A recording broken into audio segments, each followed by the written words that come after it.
Media మిత్రులందరికీ నమస్కారం.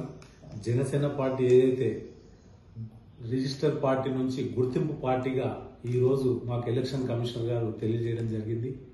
Election commissioner వారికి ధన్యవాదాలు. ఎందుకంటే అనేక కష్టాలతో కూడి ఈ యొక్క పార్టీని పెట్టిన జనసేన అధినేత శ్రీ పవన్ కళ్యాణ్ గారికి జనసేన తెలంగాణ వ్యాప్తంగా ఉన్న కార్యకర్తలు వీరమహిళల తరఫున ధన్యవాదాలు తెలియజేస్తున్నాను.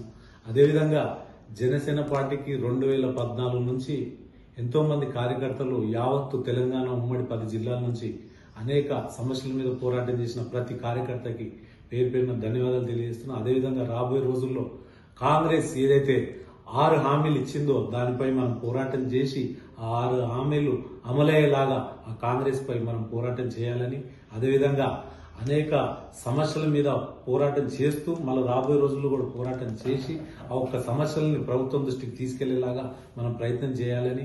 ఎందుకంటే గతంలో ఇంకో పార్టీ ఇంటికో ఉద్యోగం అని చెప్పింది, అది 10 ఏళ్లు పాలించారు.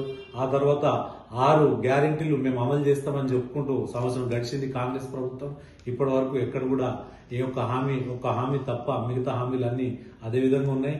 సో మేము రాబోయే రోజుల్లో జనసేన శ్రేణులకు తెలియజేయడం ఏమన్నదిగా, ప్రతి ఒక్కళ్ళు రాబోయే రోజుల్లో మనము ఎంపీటీసీలు కానీ జెడ్పీటీసీ కానీ రాబోయే గ్రేటర్ ఎలక్షన్ లో కూడా మనం సంసిద్ధం కావాలి.